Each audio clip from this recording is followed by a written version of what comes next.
Good morning, student. In previous lecture, we have studied DC type potentiometer. We have started the slide wire potentiometer. We have discussed that in previous lecture.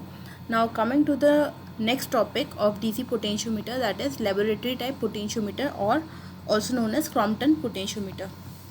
This is basically a modified version of slide wire potentiometer, because there are some limitations of slide wire potentiometer, that it depends upon the uniformity of wire of slide wire, and percentage error is also dependent upon that wire uniformity.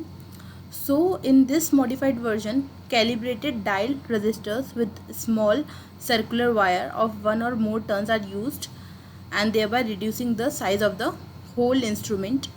The effect of very long slide wire is achieved by connecting the small numbers of resistance coil in series with the comparatively short slide wire.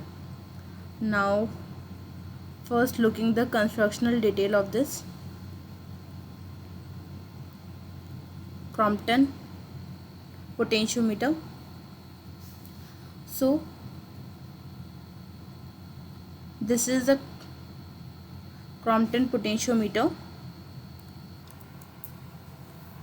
So in this Crompton potentiometer, we can see that the slide wire is divided into two parts, AB and PA. So it consists of a graduated slide wire AB here, and having resistance usually of the order of 10 ohm. The slide wire is connected in series with 14 resistance exactly equal to that of slide wire AB. Here we can see that in PA 14 another resistance are also added. The value of each part is equals to the total slide wire resistance. So this is a kind of a stud here of, or we can say a resistance coil here. There are two slide contacts, C1 and C2. C1 is sliding over the slide wire AB, and C2 is sliding over the studs of the resistance coil in PA. Two variable resistors R1 and R2 are also here added. These are basically the for course adjustment and slide wire adjustment. These are having the same application as of the rheostat we are using in previous case, but here in this case we are using this R1 for the course adjustment of the coil, resistance coil, number of resistance coil, and R2 is in the form of slide wire for fine adjustment of the potentiometer current that is used in the battery, this E1. So basically these R1 and R2 is used for to stabilize the current in E1 and to maintain the voltage of this battery at constant 2 volt. We have taken a 2 volt battery here. Now in addition to this whole diagram, a galvanometer is connected in series with this S1 switch, a double throw switch SD, by the means of either the battery E2. Here you can see that the SD switch is there, that is double throw switch. Here it can be connected with a first position where E2 battery of EMF is here standard cell, or it can be connected with, in another position it can be connected with the unknown EMF that is to be measured. In the one position, SD connects the galvanometer with the standard battery E2, and the position, and in the second position, another position, it is connected with the unknown EMF here. In first position, when we throw this double switch at first position, this position is known as calibrate position.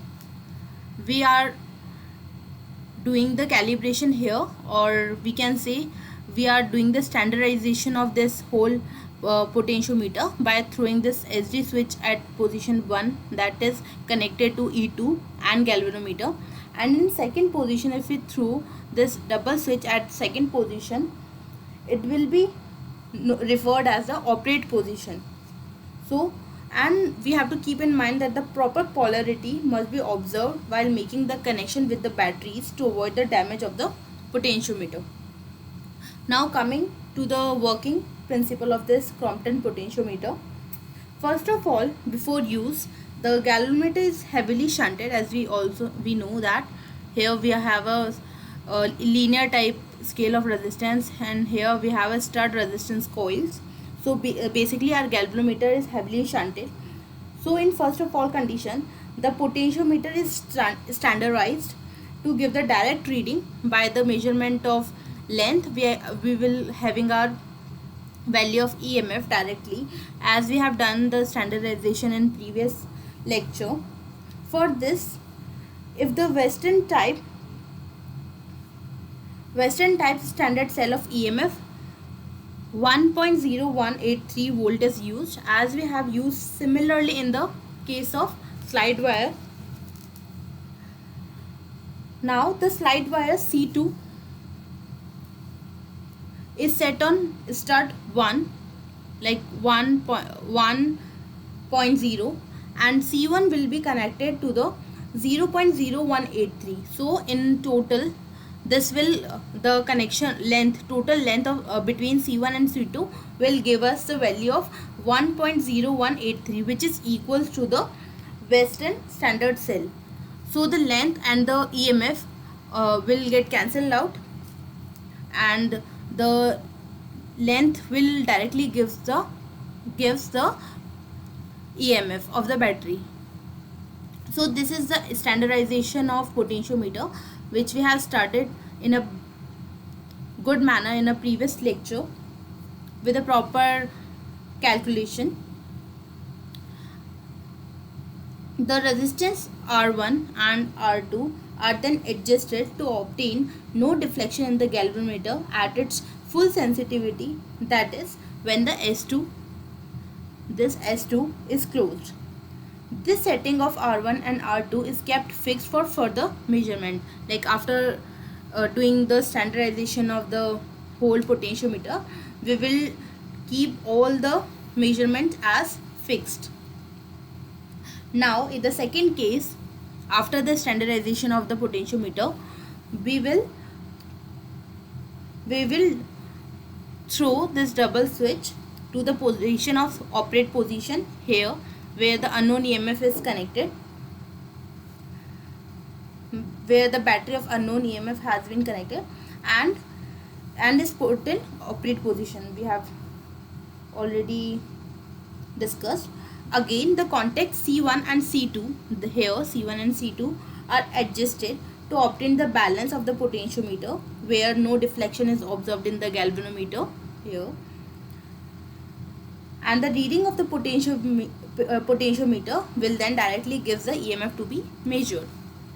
So here in this method, which is similarly equals to that of the slide wire, but here in this we have firstly standardized the whole potentiometer by double throw switch SD, and in second condition we have taken a operate condition where we have switch our SD to the unknown EMF, and the length of the wire gives us the exactly equal reading to the unknown EMF.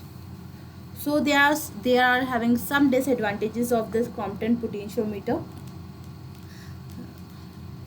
Now coming to the disadvantages, there are the following main disadvantages of this method. Like it is not possible to arrange the contact C1 and C2 to coincide, and thus the true reading cannot be obtained. Like we have in standardization also, we have to take the exact value of 1.0183, which is equal to the Western standard cell. So basically the position of two slide wires at exact position cannot be true, and in same in operate condition also. Second one is, in order to obtain the steadiness of the current has to allow to flow through the potentiometer wire for few minutes before making the measurements. If balancing takes longer time, then the standardization should be checked also. Okay. It is necessary to change the dial and the slide wire setting of the potentiometer each time when the potentiometer is standardized or the standardization is checked. Like we have to check every time the dial and the slide wire setting for the potentiometer wire. It is desirable to check the standardization regularly during the series of measurement, because on the basis of standardization we are taking the operate condition as similar to the standardization. So if the standardization is bit wrong, then the whole procedure will go out wrong.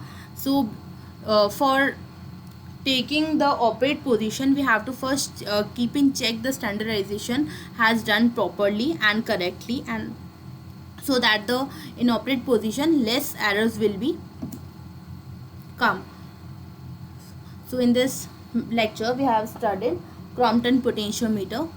In next lecture we'll study multi-range DC potentiometer as a part of DC potentiometer. For now I'm ending this lecture. For any query you can write me. The lecture notes will be provided on the college website as well as on the Google Classroom. Till then, continue your lecture. Stay healthy, stay safe.